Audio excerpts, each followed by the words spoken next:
Poco X7 Pro udah 1 tahun rilis di Indonesia. Apakah di 2026 ini masih worth it buat penyelamat bagi yang ingin beli HP di era gempuran harga RAM yang naik?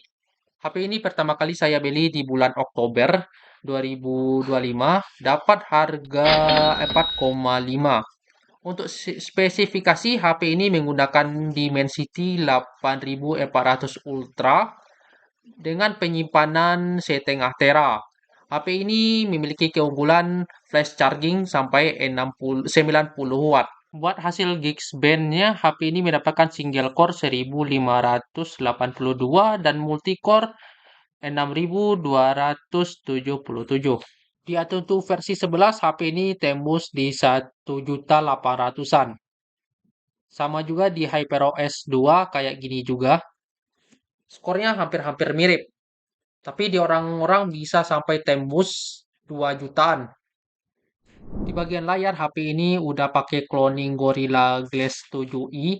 Tapi minusnya kalau pakai skema warna bawaannya, warna itu jadi hambar, butek gitu. Yang pilih warna awal Pro ini ya kan. Tapi kalau ubah ke Vivid warnanya lebih keluar. Atau kalian bisa juga setting-setting di bagian sini.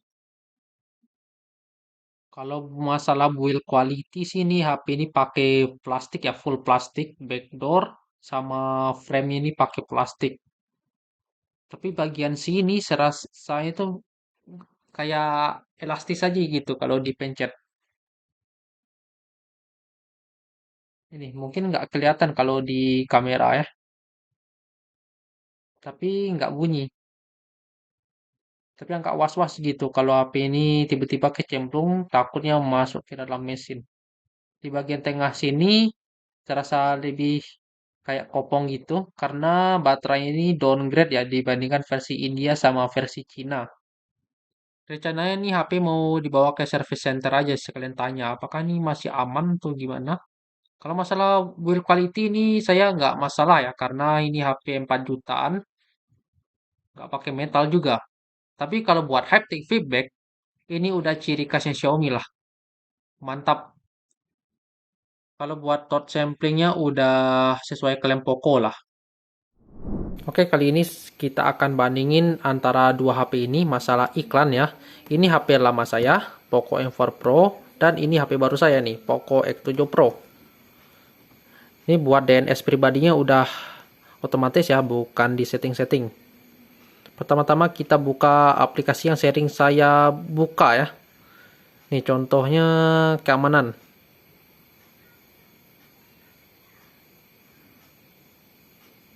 Dan ini ada iklan. Dan ini nggak ada iklan ya. Padahal ini nggak ada di setting-setting. Padahal ini terima rekomendasi aktif nih. Nih. Oke, selanjutnya kita akan coba buka file manager.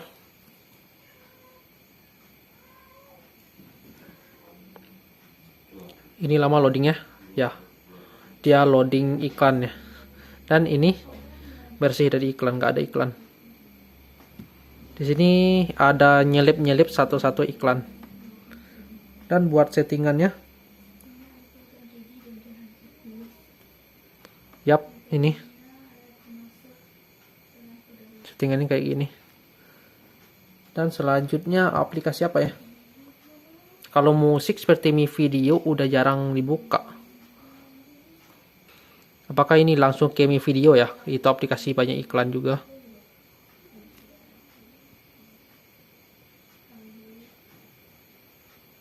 Di sini buat hasil kualitas perekamannya udah beda ya.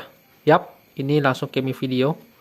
Dan ini tidak ada masuk ke Mi Video, tetap di aplikasi kamera dan galeri ini.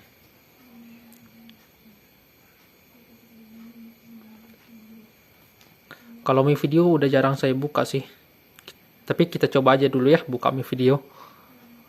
Ayo, di mana ya Mi Video?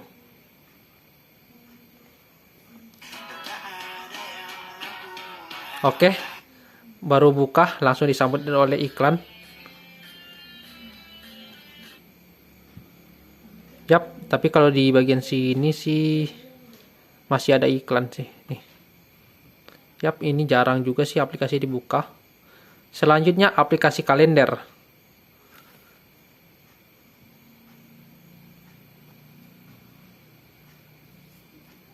Yap, di sini aplikasi kalendernya bersih dari iklan, nggak kayak HP yang itu. Oke, selanjutnya kita coba buka aplikasi apa lagi ya.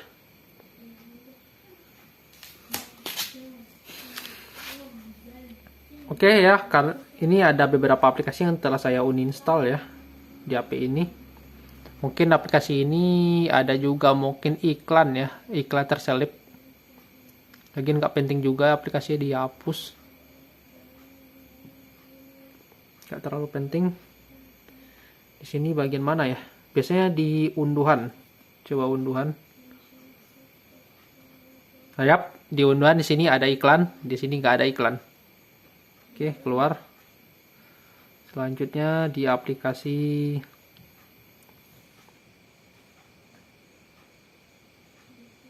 kalau di aplikasi tema ini memang ada iklan. Karena tema Xiaomi itu gratis. Yap, ini udah disambut sama iklan. Tapi ini nggak ada disambut oleh iklan. Dan di sini udah ada promosi. Yap, di sini udah bersih ya.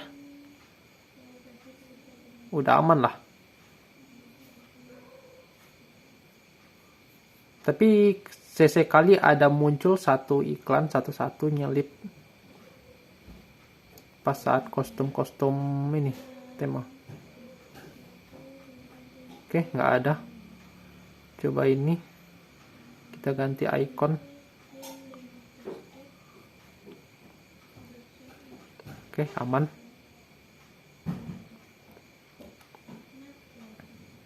Oke, HP ini berarti udah mendingan ya kalau masalah iklannya dibanding ini. Bukan berarti HP ini udah bersih dari iklan, tapi ada juga beberapa aplikasi yang ada iklan. Ini ada bug yang bikin saya nggak nyaman ya. Padahal ini scroll-scroll udah mulus. Tapi pas di sini, tunggu. Ini tumben normal ya. Tunggu. Ini normal, masih normal. Nanti ada muncul ke sebuah kejanggalan. Nah itu. Kayak stuttering gitu. Kayak patah-patah. Nanti normal lagi. Dan satu lagi pas saat pilih foto ya buat diedit, buka ke galeri itu ada patah-patah. Nih, ada patah-patah nih. Patah-patah. Entah kenapa ini. Semenjak update HyperOS 3 nih memang kayak gini. Nih, HyperOS 3. Tapi cuman di aplikasi galeri aja sih. Selama makin nih HP ada beberapa bug yang pernah saya alami. Terutama pas HyperOS 2 ya. Nih bugnya. Udah saya sharing juga di TikTok ya.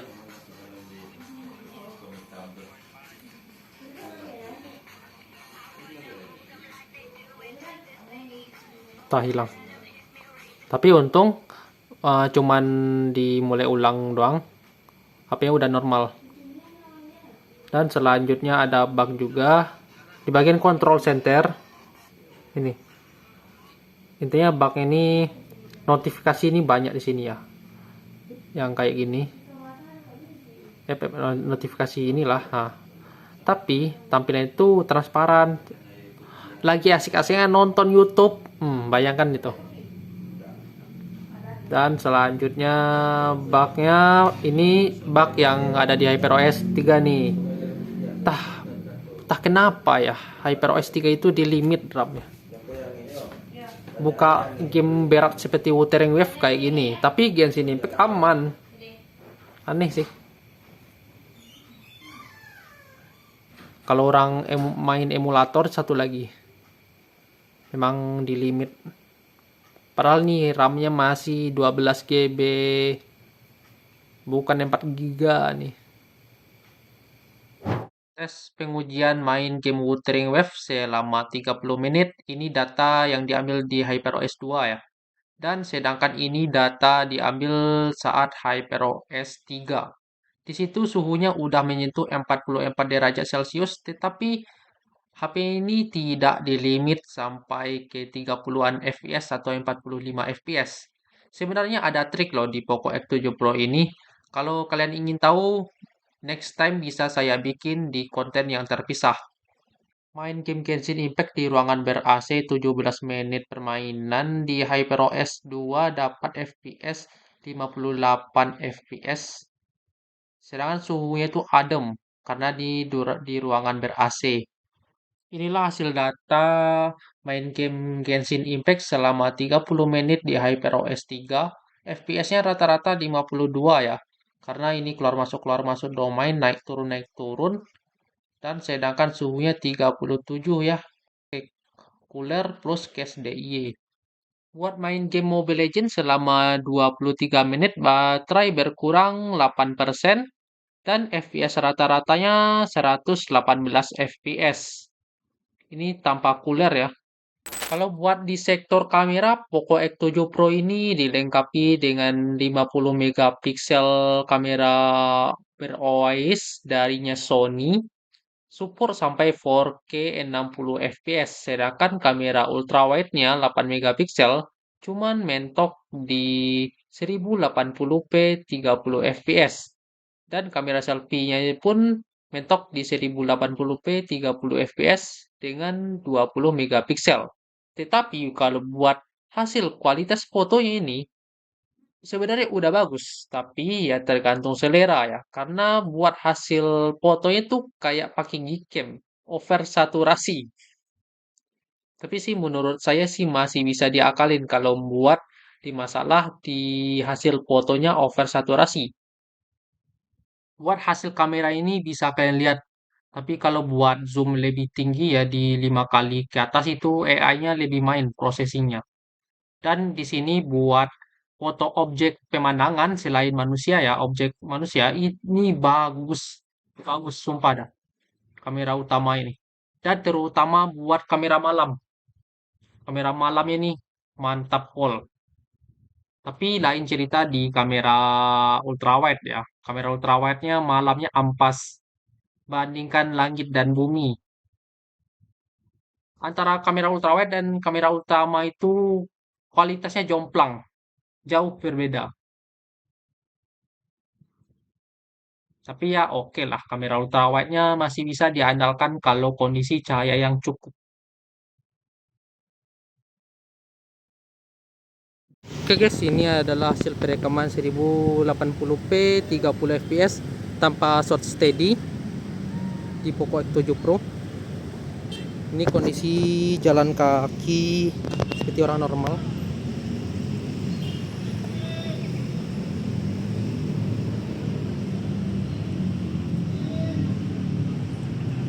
Di tampilan di layar kameranya nggak ada jitter ya.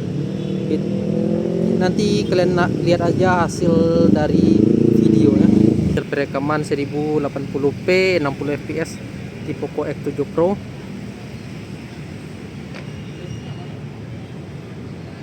Sini tampilannya minim jitter. Ini kondisi bukan low light.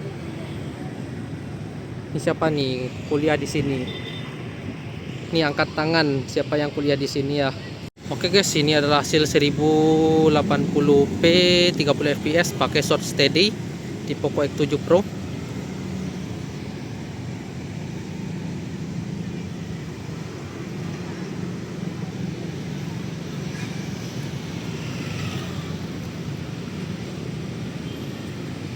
Apakah jitter? Oke guys, ini adalah hasil dari perekaman F4K 60 fps di Poco X7 Pro. Kondisi jalan masih seperti yang tadi. Apakah hasilnya ada jitter? Tinggal kalian lihat aja di hasilnya.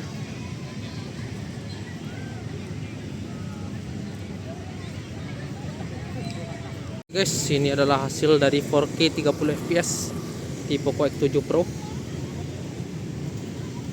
Kondisi jalan seperti biasa.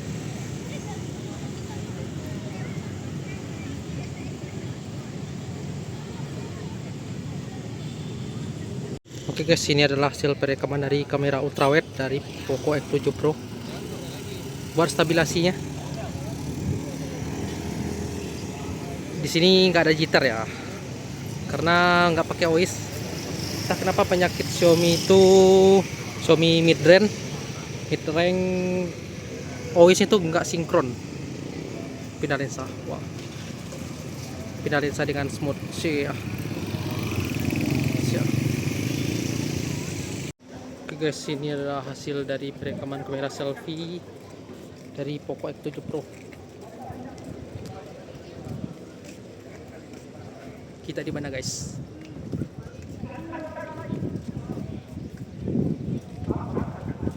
Ini kita coba di resolusi 1080p 30 fps. Ada jitter ya, kelihatan jitternya dibandingkan yang 60 fps. Ini kondisi low light.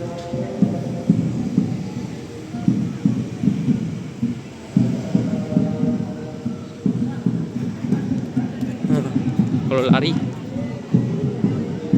Oke guys, ini adalah hasil perekaman dari 1080p 60 fps dari X7 Pro. Apakah ada jitter ya? Ini di kondisi malam, low light, wih, kecil cuy. Ini kondisi 4K 60 fps. Bagusan mana?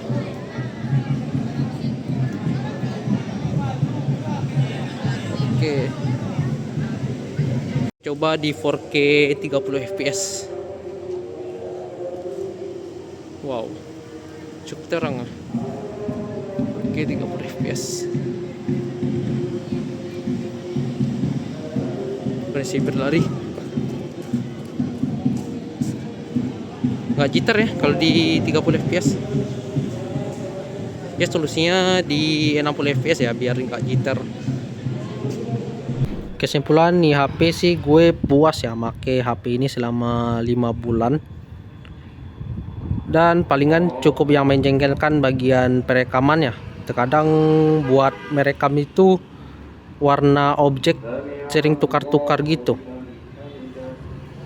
nggak konsisten buat hasil rekamannya. Tapi kalau buat detail udah bagus nih HP ini. Detail foto dan videonya udah bagus. Buat sekelas HP performa. Kalau masalah bug ya, bugnya nggak terlalu parah-parah amat sih sebenarnya. Kalau buat iklan juga sih bisa gue maklumin kalau HP ini ada iklan, asalkan HP ini yang dikasihnya tuh speknya spek buas gitu, spek buas dan kameranya pun bagus, gak terlalu dipermasalahkan. Cuman orang-orang haternya Poco doang sih yang terlalu benci. Tapi kalau yang sedikit gue notice ya, HP ini nggak termasuk irit ya. Ini masuk kategori boros ya di 6000 mAh. Nih, tapi tergantung pemakaian, pola pemakaian kalian juga sih. Ini buat kalian yang mau beli X7 Pro di 2026 ya, sekarang 2026. Mending kalian coba aja pikir dulu ya kalau beli HP baru Poco X7 Pro, atau kalian bisa beli X8 Pro sekalian yang versi baru ya. Ya framenya udah bagus ya, framenya udah metal, backdoornya fiberglass ya, nggak kayak gini ya, kopong, cerat kaca, dan update security-nya udah lebih maju.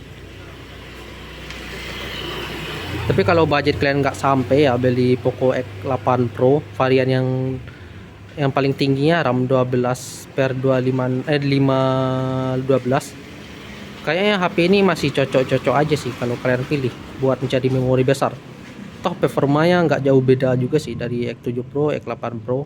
Cuman di hal-hal yang lain yang seperti ada lampu odong-odong sama framenya, backdoornya mungkin lebih bagus ya dibandingkan ini. Gue pun tertarik juga sih kalau pengen beli X8 Pro, tertarik juga sih, tapi gue coba pikir-pikir dulu sih. Lagi nih HP ini masih aman-aman aja ya dipakai saat ini. Atau kalian bisa lirik juga X7 Pro yang second juga. Oke, segitu dulu video gue pada kali ini. Like jika kalian suka dengan video ini, subscribe jika kalian ingin menerima notifikasi terbaru dari saya. See you next video.